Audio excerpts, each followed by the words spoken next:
Ya Tuhan, sungguh kami bersyukur.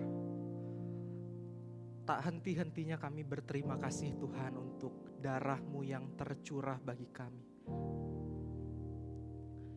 Ya Tuhan, siapalah kami?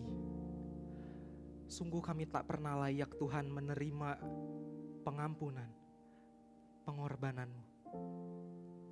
Kami bersyukur Tuhan. Sebentar kami akan membaca dan merenungkan firman-Mu. Kiranya juga Engkau memimpin setiap kami. Supaya di momen ini, sekali lagi kami juga mengalami Engkau. Sekali lagi kami mengalami berita Injil-Mu yang mengubahkan kami. Tuhan, tolong pimpin setiap kami. Di dalam dan demi nama Tuhan kami, Yesus Kristus, kami berdoa. Amin. Saudara persilakan duduk.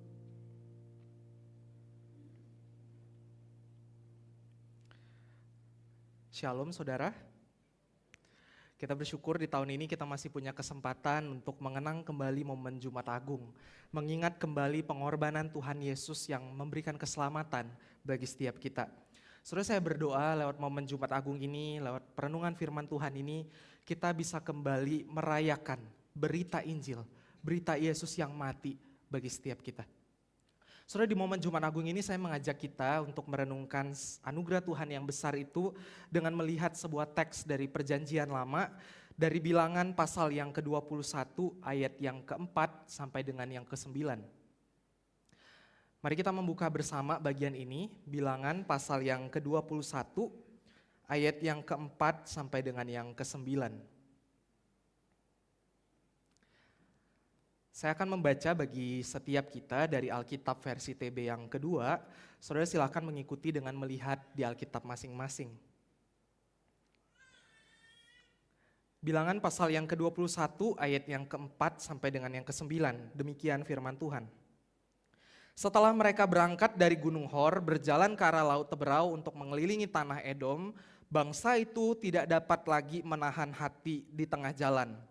Lalu mereka berkata-kata melawan Allah dan Musa, "Mengapa kamu memimpin kami keluar dari Mesir supaya kami mati di padang gurun ini? Sebab di sini tidak ada roti dan tidak ada air. Kami muak dengan makanan hambar ini." Lalu Tuhan mendatangkan ular-ular tedung ke tengah-tengah bangsa itu yang memagut mereka sehingga banyak dari orang Israel mati. Kemudian bangsa itu datang kepada Musa dan berkata, "Kami telah berdosa sebab kami berkata-kata melawan Tuhan dan engkau. Berdoalah kepada Tuhan supaya ular-ular ini disingkirkannya dari kami." Lalu Musa berdoa untuk bangsa itu. Berfirmanlah Tuhan kepada Musa, "Buatlah ular tedung dan taruhlah pada sebuah tiang, setiap orang yang dipagut tetapi melihatnya akan tetap hidup." Lalu Musa membuat ular tembaga dan menaruhnya pada sebuah tiang. Jika seseorang dipagut ular tetapi memandang kepada ular tembaga itu, maka ia tetap hidup. Sedemikian jauh pembacaan firman Tuhan. Nah saudara, saya rasa sebagian besar dari kita di tempat ini mungkin tidak begitu sering mendengarkan firman Tuhan dari kitab Bilangan. Dan rasanya di antara 5 kitab Musa, yaitu Kejadian, Keluaran, Imamat, Bilangan, dan Ulangan, kitab Bilangan tidak menjadi kitab yang paling menarik. Bukan kitab favorit seperti misalnya kitab Kejadian atau kitab Keluaran. Nah untuk itu saya mau ajak kita terlebih dahulu lihat secara cepat gambaran besar dari kitab Bilangan ini. Nah saudara, untuk memahami penggambaran besar dari kitab Bilangan ini, saya akan sedikit memberikan perbandingannya dengan kitab Musa lainnya, yaitu kitab Keluaran dan Imamat. Saudara, kitab Keluaran mencatat peristiwa besar di mana orang Israel berhasil keluar dari perbudakan di Mesir. Setelah diperbudak selama ratusan tahun, mereka akhirnya bisa pergi. Setelah Tuhan menunjukkan cara-cara yang ajaib kepada Firaun dan juga kepada orang di Mesir, maka mereka berhasil pergi. Nah saudara, mereka bukan hanya keluar dari perbudakan di Mesir, tetapi mereka juga berjalan menuju tanah perjanjian yang sudah Tuhan janjikan kepada mereka. Nah di tengah perjalanan mereka sampai di Gunung Sinai. Nah saudara, di Gunung Sinai inilah Tuhan mengadakan perjanjian dengan mereka. Tuhan memberikan hukum-hukum kepada orang Israel dan meminta mereka untuk mendengarkan dan melakukan firman Tuhan. Maka mereka akan menjadi milik kesayangan Tuhan. Dan bangsa Israel di sana sepakat untuk melaksanakan firman Tuhan. Saudara, lalu kitab Imamat mencatat tentang berbagai aturan-aturan tentang ibadah, tentang kesucian Tuhan yang perlu dijaga oleh orang-orang Israel ini. Soalnya secara timeline waktu, apa yang dicatat di dalam kitab Imamat terjadi selama 1 tahun ketika orang Israel masih ada di Gunung Sinai. Semoga saudara lebih dapat gambarannya ya. Di kitab Keluaran di Gunung Sinai mereka menerima hukum-hukum Tuhan, mereka mengadakan perjanjian dengan Tuhan. Di tempat yang sama di Gunung Sinai selama 1 tahun Tuhan memberikan aturan-aturan tentang kesucian, tentang ibadah kepada mereka. Saudara, selama 1 tahun itu mereka ada di Gunung Sinai, mereka tidak melanjutkan perjalanan mereka. Nah, kitab Bilangan melanjutkan cerita setelah berbagai aturan yang disampaikan di dalam kitab Imamat. Saudara, awal dari kitab Bilangan ini masih terjadi di Gunung Sinai. Kalau saudara perhatikan di awal kitab Bilangan, kitab ini dimulai dengan sensus, menghitung orang-orang Israel yang keluar dari bangsa Mesir. Saudara, sensus hitung menghitung inilah yang membuat kitab ini disebut sebagai kitab Bilangan, karena ada sensus yang terjadi di sana. Saudara, setelah adanya sensus dan beberapa peraturan lainnya yang dijelaskan, maka orang Israel melanjutkan perjalanan mereka. Saudara, Bilangan pasal 10 mencatat mereka berjalan meninggalkan Gunung Sinai. Ada di dalam Bilangan pasal yang ke-10. Dan sebetulnya sisa kitab ini menceritakan tentang perjalanan panjang orang Israel yang harus berputar-putar di padang gurun selama 40 tahun. Saudara, mungkin ini cukup familiar buat kita, bukan? Perjalanan Israel di padang gurun selama kurang lebih 40 tahun. Saudara, kenapa mereka harus ada di padang gurun berputar-putar selama 40 tahun? Itu terjadi karena Tuhan menghukum mereka. Kenapa Tuhan menghukum mereka? Karena Israel tidak setia kepada perjanjian yang mereka adakan dengan Tuhan. Mereka terus bersungut-sungut, mereka terus memberontak, mereka terus tidak percaya. Mereka tidak percaya bahwa Tuhan bisa memimpin mereka, Tuhan bisa menjaga mereka, Tuhan bisa memimpin mereka masuk ke tanah perjanjian yang sudah Tuhan janjikan kepada mereka. Mereka terus berontak, terus mengeluh, terus bersungut-sungut. Saudara, untuk itulah Tuhan menghukum generasi yang pertama tidak bisa masuk ke tanah perjanjian. Mereka berputar-putar di padang gurun selama 40 tahun dan mereka, generasi yang pertama, akan mati di sana. Saudara, generasi yang kedua dan seterusnya lah yang akhirnya bisa masuk ke tanah perjanjian yang Tuhan janjikan kepada mereka. Nah, saudara, bagian yang tadi kita baca di dalam Bilangan pasal 21 terjadi setelah 38 tahun mereka meninggalkan Gunung Sinai. Saudara bisa bayangkan, kitab Keluaran terjadi di Sinai. Imamat terjadi 1 tahun di Sinai. Lalu mereka kemudian pergi dan 38 tahun kemudian mereka sampai ke dalam cerita yang tadi kita baca. Saudara bisa bayangkan perjalanan panjang yang mereka rasakan. Saudara, jadi Bilangan pasal 21 ini bisa dikatakan merupakan awal dari perjalanan generasi yang kedua dari orang Israel. Saudara, generasi inilah yang nantinya akan masuk ke tanah perjanjian yang Tuhan janjikan kepada mereka. Kalau saudara membalik sedikit di kitab Bilangan ini di pasal 20, saudara akan menemukan di sana cerita tentang Harun, tentang Miriam, kakak Musa yang meninggal di sana. Jadi generasi yang pertama kebanyakan sudah meninggal, sekalipun masih ada beberapa, tetapi sebagian besar sekarang yang ada di Bilangan 21 ini adalah generasi kedua yang akan masuk ke tanah perjanjian nantinya. Nah, sekarang setelah kita cukup mengerti latar belakangnya, gambaran besarnya, timelinenya, mari kita melihat bagian yang tadi kita baca, Bilangan pasal 21. Saudara, teks kita tadi dimulai dengan latar waktu dan tempat yang disebutkan di ayat yang keempat. Di sana orang Israel dicatat berangkat dari Gunung Hor, berjalan ke arah Laut Teberau, dan mengelilingi tanah Edom. Saudara, ketika kita membaca ini, kita sekali lagi perlu ingat cerita ini ada di dalam sebuah cerita besar tentang orang Israel yang berjalan menuju ke tanah perjanjian. Maka sekarang kita perlu bertanya, kenapa orang Israel berjalan ke arah Laut Teberau untuk mengelilingi tanah Edom? Kenapa mereka berjalannya ke sana? Saudara, di bagian sebelumnya di pasal 19, kalau saudara lihat, di sana ada kisah tentang Musa yang mengirim utusan kepada orang-orang Edom. Untuk apa? Untuk meminta izin kepada mereka supaya orang-orang Israel bisa melewati tanah Edom untuk masuk ke tanah perjanjian. Saudara, kalau mereka bisa lewat tanah Edom, maka mereka bisa masuk ke tanah perjanjian dengan lebih cepat. Saudara, tetapi di sana diceritakan orang Edom tidak memberikan izin kepada orang Israel untuk melewati negeri mereka. Dan karena tidak mendapat izin, maka mereka berjalan ke arah Laut Teberau untuk mengelilingi tanah Edom. Sekali lagi untuk masuk ke tanah perjanjian. Itu yang kita temukan di dalam Bilangan 21 ayat yang keempat ini. Nah saudara, ketika membaca ini, saya rasa juga kita tidak terlalu asing bukan dengan Laut Teberau. Saudara masih ingat ini laut apa? Ini adalah laut yang pertama kali dilalui orang Israel ketika mereka lari dari kejaran orang Mesir. Puluhan tahun yang lalu. Pertama kali mereka tinggalkan Mesir, mereka lewat Laut Teberau itu, mereka masih dikejar sama orang Mesir di sana, tapi mereka berhasil lolos dari kejaran orang Mesir. Saudara, tetapi bayangkan setelah puluhan tahun mereka keluar dari bangsa Mesir, sekarang mereka kembali ke titik yang sama dengan awal mereka pergi dari kejar-kejar orang Mesir itu. Saudara, sekalipun mungkin titiknya tidak sama persis, tetapi saya kira dengan kembali ke Laut Teberau itu, mereka merasa perjalanan mereka berputar-putar, tidak jelas, tanpa arah yang jelas. Soalnya belum lagi mereka harus mengelilingi tanah Edom. Yang tadinya kalau mereka bisa lewat, mereka akan bisa sampai ke tanah perjanjian dengan lebih cepat. Tapi sekarang mereka harus berputar, mengelilingi tanah Edom. Soalnya untuk itu di ayat keempat tadi dicatat, bangsa itu tidak dapat lagi menahan hati di tengah jalan. Maka di ayat kelima kita menemukan orang Israel yang mengeluh. Mereka kemudian berkata kepada Musa, "Mengapa kamu memimpin kami keluar dari Mesir supaya kami mati di padang gurun ini? Sebab di sini tidak ada roti dan tidak ada air. Kami muak dengan makanan hambar ini." Saudara, kembali kita menemukan orang Israel yang mengeluh. Orang Israel yang tidak percaya kepada pimpinan Tuhan. Orang Israel yang kembali bersungut-sungut di tengah perjalanan mereka. Dan saya rasa kita juga tidak terlalu asing bukan dengan keluhan-keluhan yang disampaikan oleh orang-orang Israel ini. Saudara, perlu kita ketahui ini adalah keluhan yang kesekian yang ditunjukkan oleh orang Israel dari sejak mereka keluar dari Mesir sampai dengan bagian yang tadi kita baca.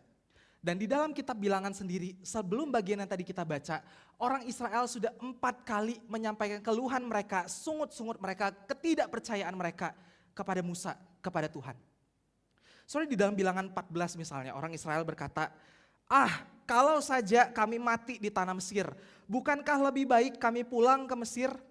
Saudara bisa bayangkan, mereka lebih merindukan tempat mereka diperbudak, dianiaya selama ratusan tahun, mereka lebih memilih mereka kembali ke sana untuk mati di sana. Saudara, bukan cuma itu, di Bilangan pasal 16, entah bagaimana ceritanya mereka bisa punya bayangan bahwa tanah Mesir adalah tanah yang berlimpah susu dan madunya. Saudara bayangkan, tempat mereka diperbudak ratusan tahun, tempat mereka dianiaya ratusan tahun. Sekarang mereka bisa punya bayangan entah dari mana tempat itu adalah tempat yang berlimpah susu dan madunya buat mereka.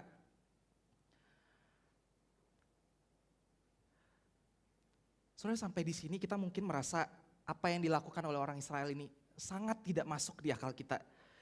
Bagaimana mungkin mereka terus mengeluh setelah mereka melihat berbagai perbuatan besar yang Tuhan tunjukkan kepada mereka. Setelah mereka melihat berbagai tulah yang Tuhan tunjukkan kepada bangsa Mesir. Setelah berbagai pemeliharaan yang Tuhan tunjukkan sepanjang perjalanan mereka. Mereka sekarang ingin kembali dan mereka punya bayangan di tempat itu adalah tempat yang berlimpah susu dan madunya. Saudara, tetapi itulah yang mereka bayangkan. Mereka terus mengeluh, mereka bersungut-sungut kepada Tuhan. Dan itu semua sebetulnya menunjukkan pemberontakan, ketidakpercayaan mereka kepada pimpinan Tuhan. Saudara, jika kita sekarang merasa apa yang dilakukan oleh orang Israel ini nggak masuk di akal kita, saudara, kita perlu tahu, jangan-jangan apa yang mereka lakukan ini sebetulnya menggambarkan hidup kita. Saudara, sama seperti bangsa Israel yang berjalan ke tanah perjanjian. Saya kira kehidupan iman dan percaya kita juga bisa digambarkan sebagai sebuah perjalanan.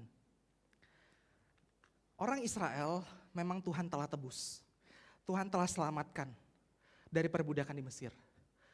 Tetapi di dalam cerita ini, mereka masih harus terus berjalan. Di dalam perjalanan mereka untuk mencapai pemenuhan janji Allah di tanah perjanjian yang sudah Tuhan janjikan kepada mereka. Saudara, saya kira kita juga sama. Ketika kita percaya, Tuhan telah menebus kita. Tuhan menyelamatkan kita dari perbudakan dosa.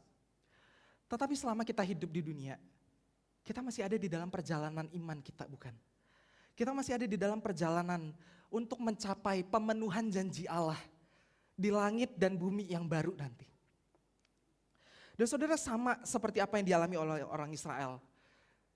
Saya kira perjalanan hidup kita juga tidak selalu mudah, bukan? Penuh lika-liku, penuh dengan tantangan. Terkadang kita mengalami berbagai kesulitan, berbagai tantangan yang menguji iman dan percaya kita.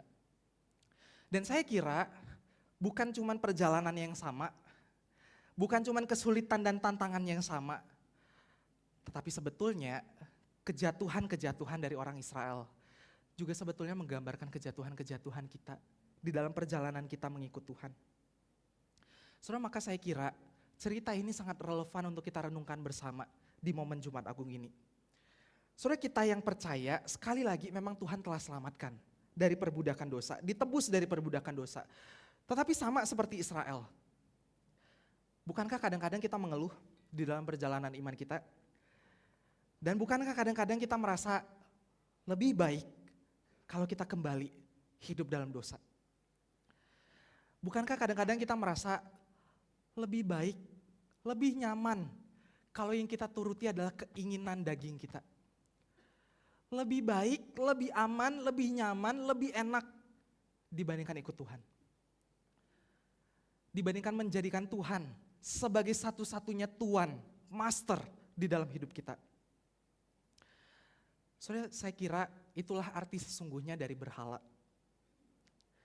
Berhala terus menjanjikan kenyamanan kepada kita, di saat sebenarnya berhala itu sedang terus memperbudak kita.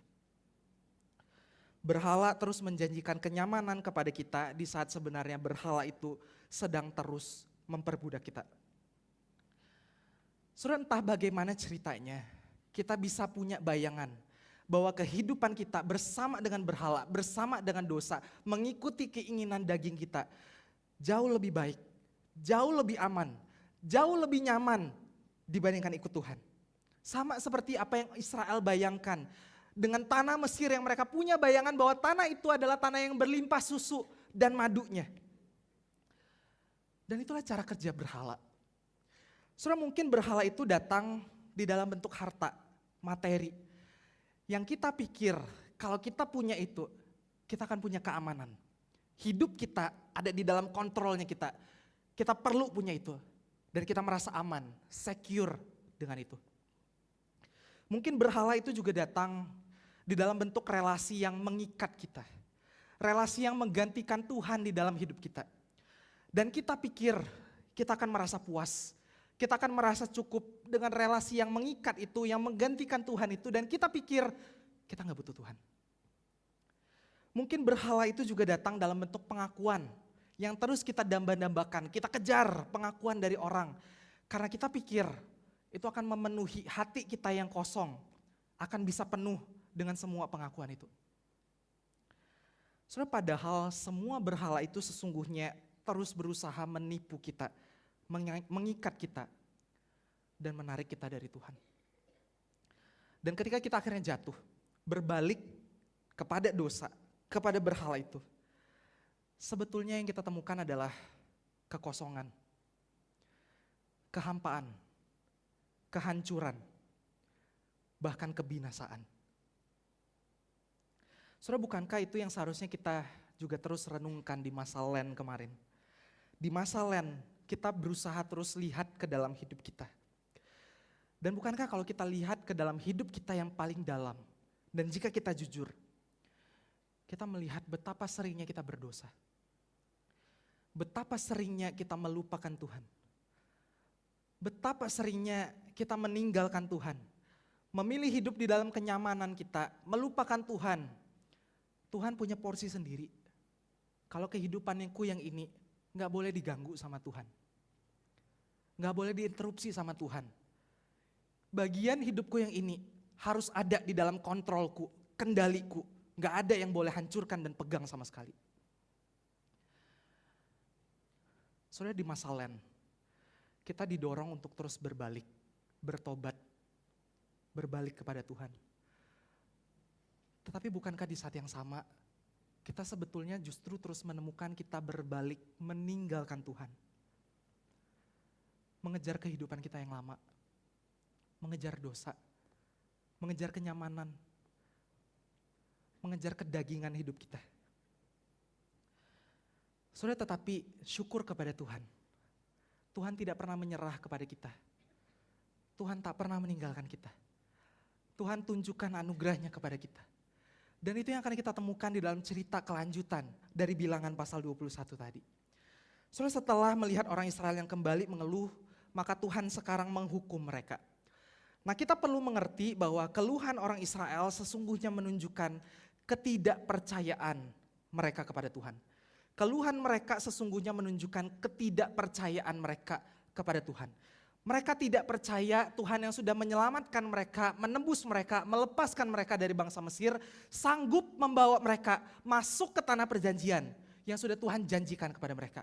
Mereka tidak percaya terhadap itu, maka mereka terus mengeluh, bersungut-sungut, bahkan meminta kembali ke tanah perbudakan itu. Saudara, apa yang Tuhan lakukan? Di ayat ke-6 dicatat, Tuhan mendatangkan ular-ular tedung ke tengah-tengah bangsa itu yang memagut mereka sehingga mereka mati. Saudara, kali ini Tuhan tidak mendengarkan keluhan orang Israel dan memberikan apa yang mereka minta. Di bagian-bagian sebelumnya ketika mereka mengeluhkan tentang makanan dan minuman, Tuhan berikan makanan, Tuhan berikan minuman. Tetapi di bagian ini Tuhan tidak berikan makanan, tetapi minuman, tetapi justru yang Tuhan berikan adalah ular-ular tedung yang memagut mereka hingga beberapa dari antara mereka mati. Saudara, waktu kita membaca ini, apakah saudara tahu apa itu jenis ular tedung? Saudara, di dalam beberapa terjemahan bahasa Inggris diterjemahkan sebagai fiery serpent. Fiery serpent, ular-ular yang berapi. Tetapi sangat pasti artinya bukan berarti ular-ularnya bisa mengeluarkan api, tetapi efek gigitan dan sengatan mereka menimbulkan efek seperti terbakar, bahkan orang bisa mati. Nah, saudara, sekarang mungkin kita akan bertanya, kenapa di antara semua yang bisa Tuhan kirimkan, yang Tuhan kirimkan adalah ular? Kenapa Tuhan tidak kirimkan yang lain? Saudara, sekalipun tidak ada di sini, tidak ada alasan yang jelas, tetapi saya setuju dengan beberapa penafsir yang menyebutkan bahwa kiriman ular ini sedang menunjukkan dan mengingatkan orang Israel tentang Mesir. Saudara, ular merupakan gambaran kekuasaan, kekuatan dari bangsa Mesir. Maka biasanya di mahkota Firaun kita melihat ada gambaran ular di sana. Maka seolah-olah Tuhan memberikan apa yang orang Israel harapkan. Mereka mau kembali ke Mesir, maka Tuhan berikan ular-ular yang merupakan gambaran kuat tentang Mesir. Saudara, bukan hanya itu, gambaran ular juga seharusnya mengingatkan kita tentang musuh utama kita, yaitu setan. Setan pernah datang dalam rupa ular, menggoda, menjatuhkan Adam dan Hawa. Saudara, untuk itulah Tuhan kirimkan ular kepada mereka.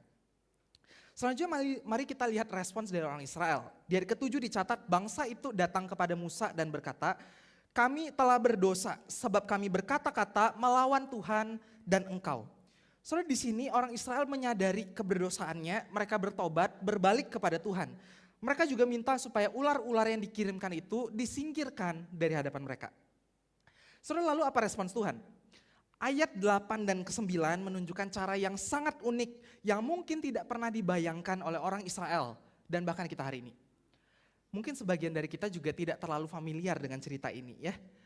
Saudara, di ayat ke-8 Tuhan meminta Musa untuk membuat sebuah ular tedung dari tembaga dan menggantungkannya pada sebuah tiang.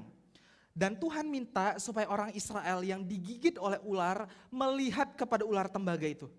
Maka mereka akan tetap hidup. Saudara, di ayat ke-9 Musa melakukan persis seperti yang diperintahkan oleh Tuhan. Musa membuat ular tembaga lalu menggantungkannya pada sebuah tiang. Saudara, saya kira ini adalah cara yang sangat unik sekali yang dipakai oleh Tuhan. Dan sekalipun tidak dicatat dengan persis, saya yakin pasti ada saja orang Israel yang meragukan cara yang Tuhan pakai ini. Mungkin ada di antara mereka berpikir cara ini aneh, tidak masuk akal.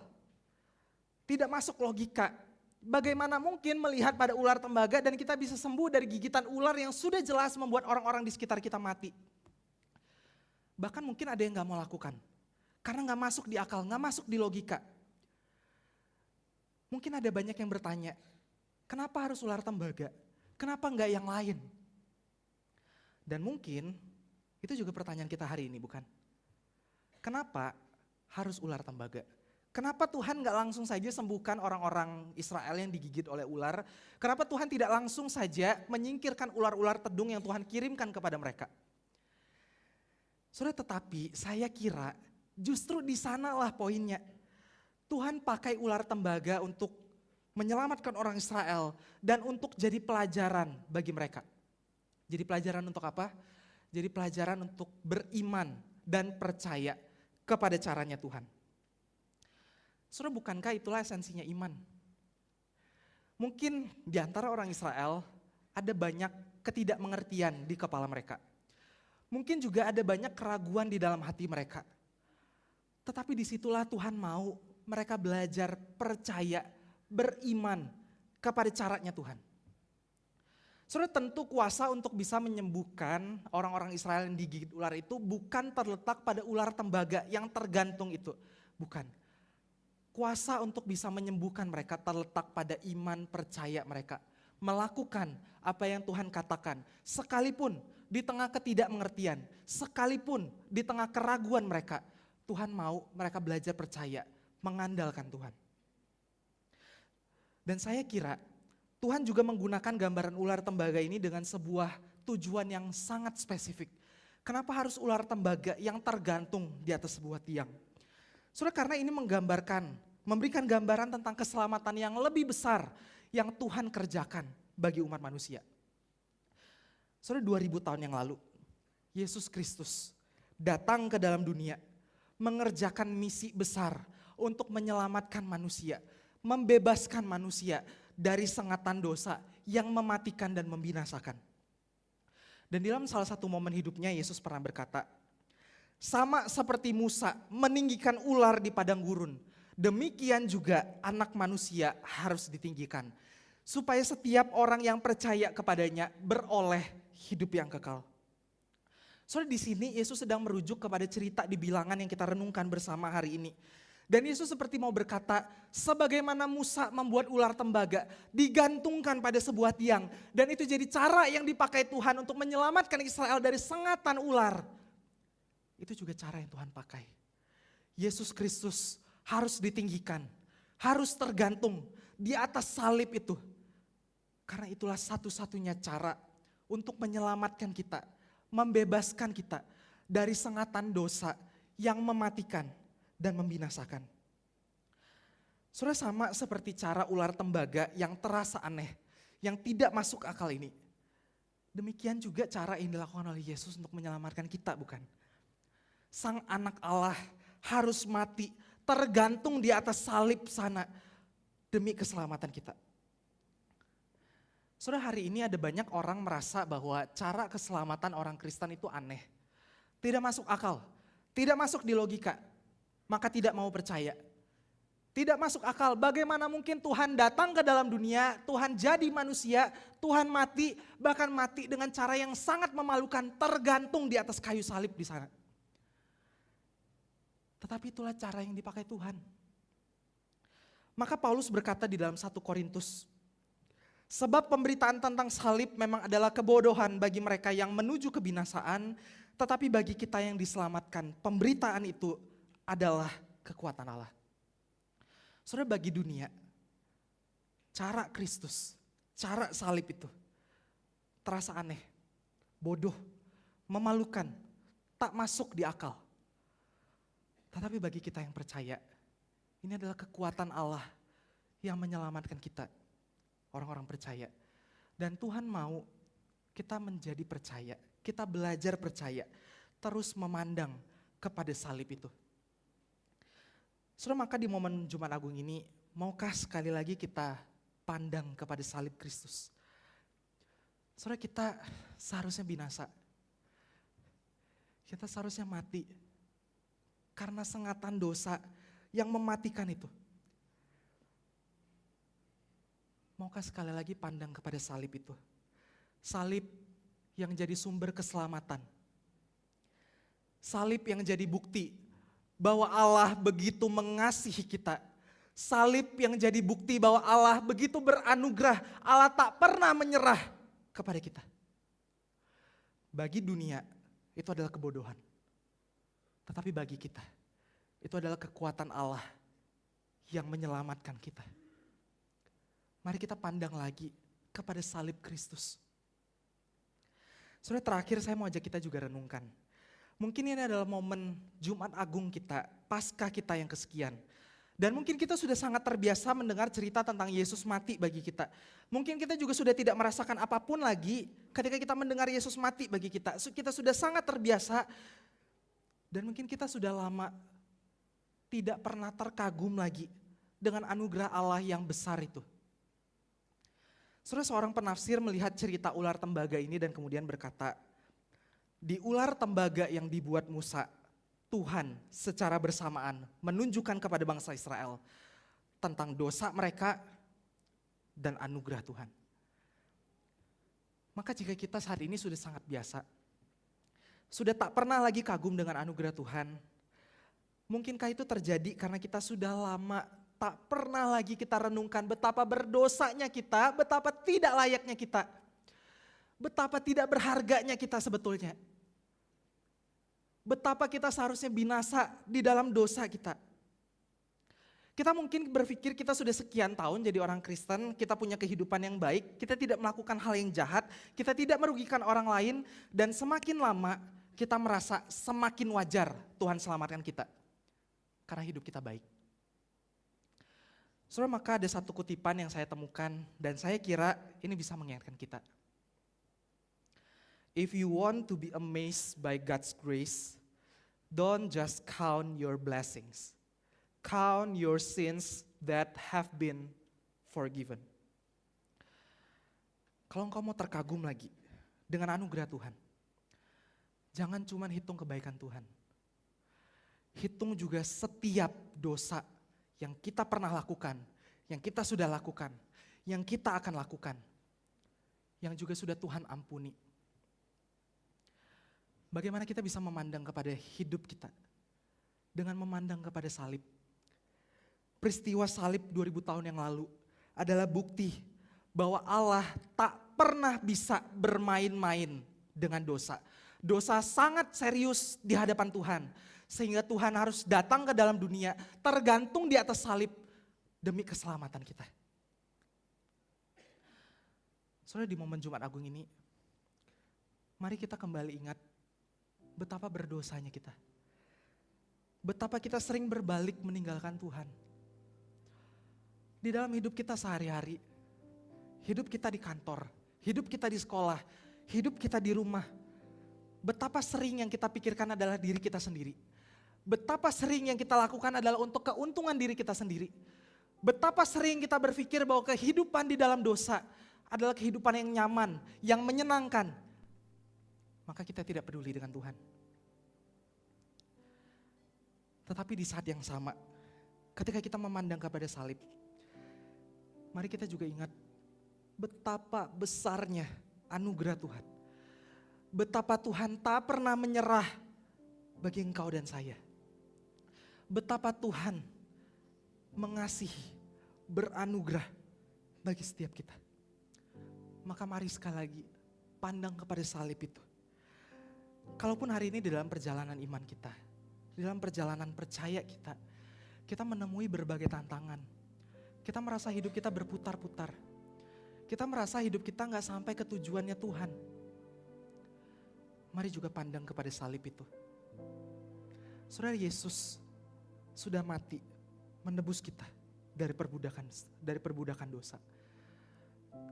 Tetapi ketika kita pandang lagi kepada salib itu, kita juga akan terus ingat, dia bukan cuma selamatkan kita dari perbudakan dosa, tetapi dia akan tuntun kita. Dia akan pimpin kita di dalam perjalanan iman kita, perjalanan percaya kita. Sampai satu hari, kita akan merasakan pemenuhan janji Allah yang seutuhnya di langit dan bumi yang baru. Ketika kita bertemu, berhadapan muka dengan muka dengan Tuhan Yesus Kristus, Juru Selamat kita. Dan bukankah itu seharusnya jadi pengharapan, jadi sukacita terbesar kita, ketika kita bisa berelasi sepenuhnya dengan Tuhan Yesus, penebus dan Juru Selamat kita. Maka di dalam hidup kita sekarang, mari terus jalani dengan memandang kepada salib Kristus. Mari kita tundukkan kepala.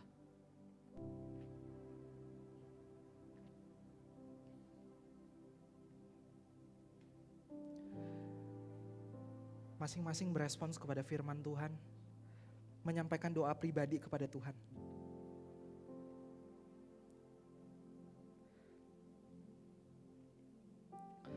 Mari datang bertobat lagi. Mohon pengampunannya lagi. Kalau saudara tahu ada dosa-dosa yang sangat spesifik, di mana engkau masih bergumul, berkecimpung di dalamnya, mari datang kepada Tuhan. Mari bertobat. Minta Tuhan bersihkan lagi hatimu.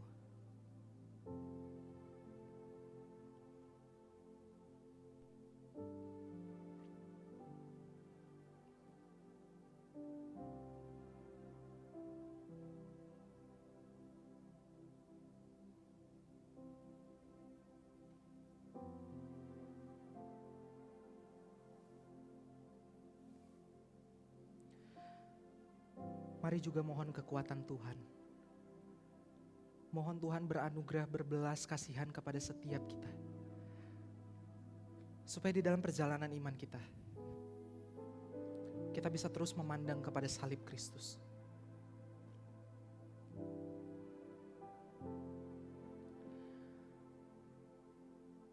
Kalau ada di antara saudara di momen Jumat Agung ini, pertama kali datang, beribadah, mendengarkan berita Injil, mendengarkan Tuhan yang mati untuk dosa manusia. Maukah engkau bertobat?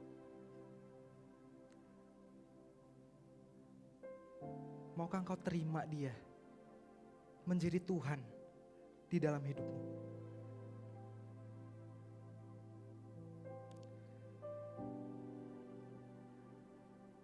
Masing-masing berdoa kepada Tuhan.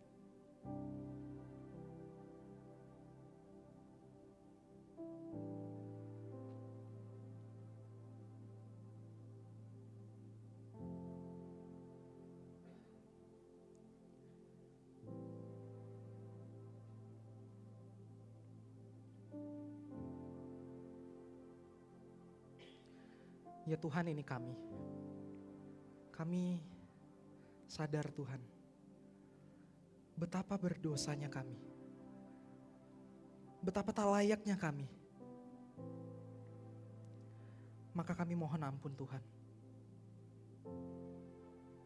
Kiranya Engkau ampuni kami.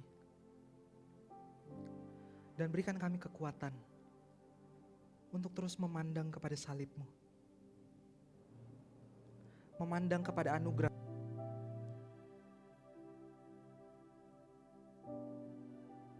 Kepada kasih-Mu yang besar bagi kami. Kiranya Engkau tolong kami Tuhan. Dan kalau hari ini ada di antara jemaat-Mu yang hadir, pertama kali mendengar Injil, dan mau menerima Engkau sebagai Tuhan di dalam hidup mereka, kiranya Engkau datang, bertahta, menjadi Tuhan, satu-satunya Tuhan di dalam hidup mereka. Dan pimpin mereka untuk terus memandang kepada salib Kristus. Terima kasih Tuhan untuk waktu ini. Kami berdoa, bersyukur di dalam dan demi nama Tuhan kami Yesus Kristus, Tuhan, penebus dan juru selamat kami yang hidup. Amin. Tuhan berkati saudara.